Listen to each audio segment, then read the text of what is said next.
Hey guys, welcome back. So with getting back into Philip K. Johnson's new Hulk series, this very much feels more like a continuation of Immortal Hulk than our Starship adventures. And you guys know at the time I enjoyed the Starship fiasco for what it was. But to me at least, there's just something about a Hulk story with the horror tone that just does it for me. But with that said, let's just get into it. And if you're new to the channel, be sure to subscribe to catch the spills every week. And don't forget to hit that bell up top to get all notifications so we can squad up in the comments for the first hour. Alright, so starting this off, we continue in the aftermath of the eldest calling forth the terrors of the earth to rise up and seek the fractured sun, which pretty much means that every monster in the world needs to drop what they're doing and come after the Immortal Hulk so that the Mother of Horrors can rule the world again.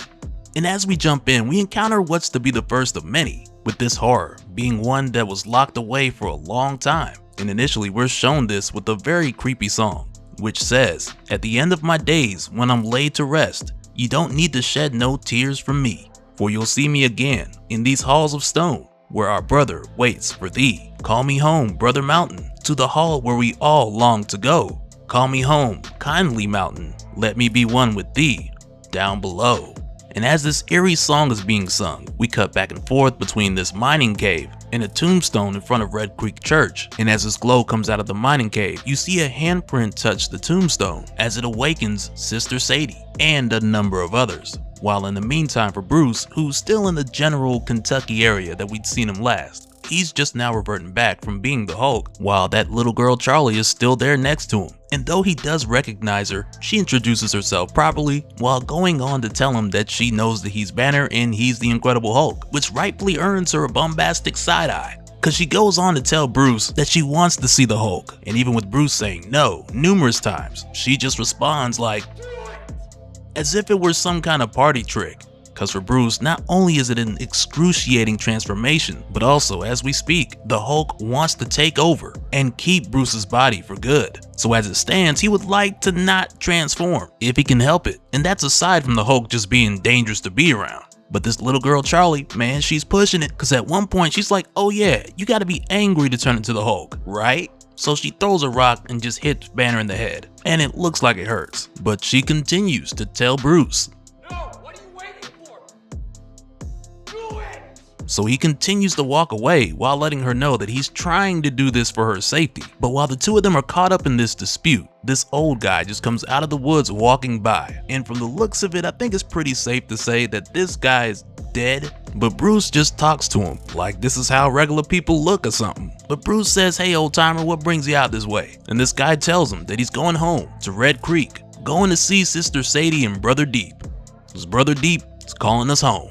And with them saying that, they just kind of let this old guy go on about his way, looking like a crypt keeper, with it seeming like Banner sees us all the time. But just after this, when it begins to rain, Bruce and Charlie, they take cover under a bridge, and it isn't until they get here where they actually acknowledge what just happened. Cause Charlie asks Bruce if that thing with the dead guy is something that happens around him a lot, with him acting like it was normal in that moment. And Bruce just tells her, in his experience, monsters just have a way of finding each other. And with seeing her backpack, Bruce asks, what would a Captain America fan want with the Hulk? And right there, she goes into this whole thing about, well, you know, Captain America has Bucky, cause sometimes superheroes need partners. And Bruce just shuts it down right there. And he's like, nope, this ain't Avengers tryouts. The Hulk's not a hero, and he definitely does not want a sidekick. And Bruce goes off telling her to go home because she's not safe. He tells her how the Hulk's trying to come out all the time now, and he stands up getting loud with her. So Charlie backs up, trips over her backpack, and when she does, her hood comes off and Bruce is able to see the scar on her face, which right away makes him feel bad for raising his voice. So he starts apologizing and he asks her what happened to her face. And Charlie tells him like, yeah, I got this at the home you keep telling me to run back to.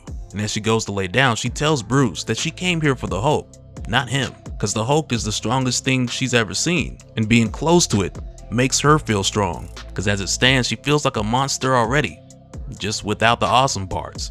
So from here, after making Bruce feel like shit, the two of them doze off, and in Charlie's dream, she can hear that creepy singing leading off to an old church in the distance. But when she suddenly hears a snap, she turns around and sees what appears to be her dead father sitting on a branch up in a tree, saying how she's out here telling lies about him, but neither her or Banner can outrun family. So she asks him, what's with the singing? And he tells her that's Brother Deep. The eldest woke him and all the rest, because Brother Deep is family too. And he tells her they're all looking for the fractured son, and that means they're coming for you too.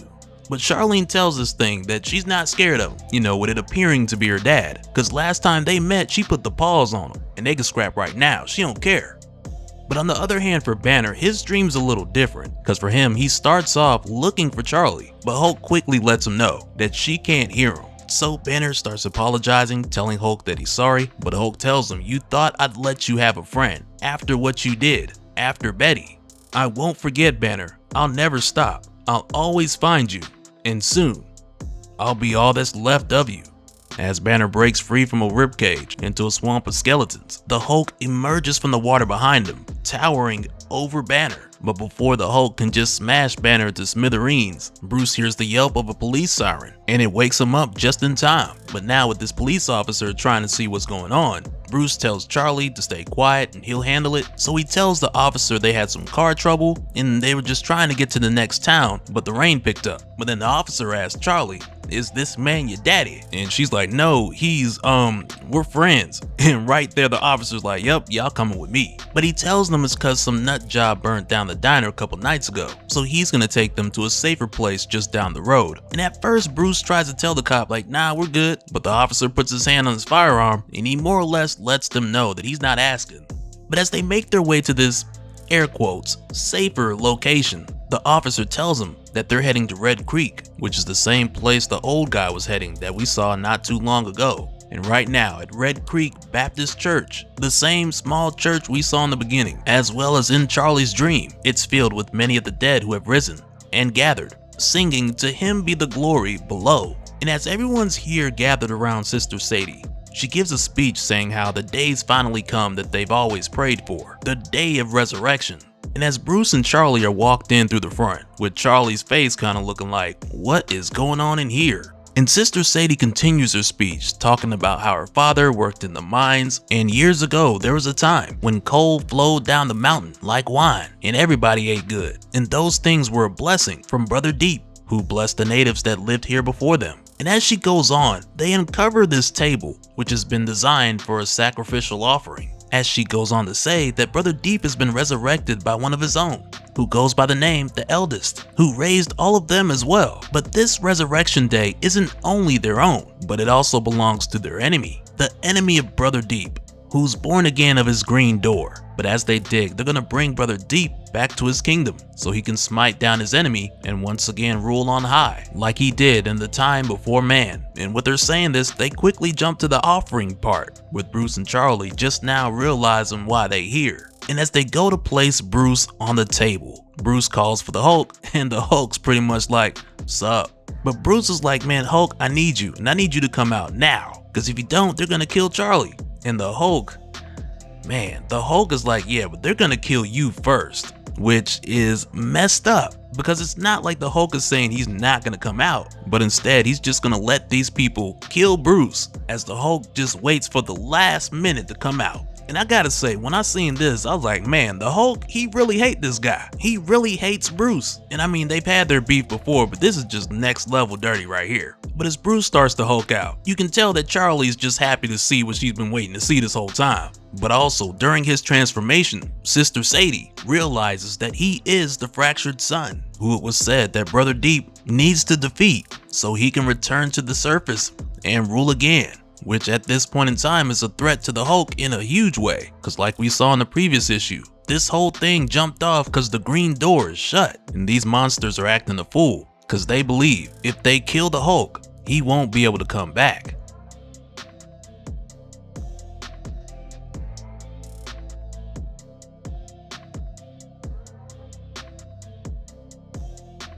And so now real quick, I want to give a special shout out to all the patrons.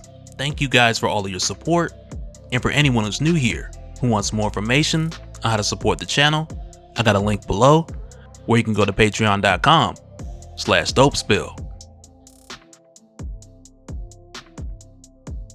But that'll do it for this one, guys. Let me know your thoughts down in the comments below, and we'll do it again on the next one. Alright, later.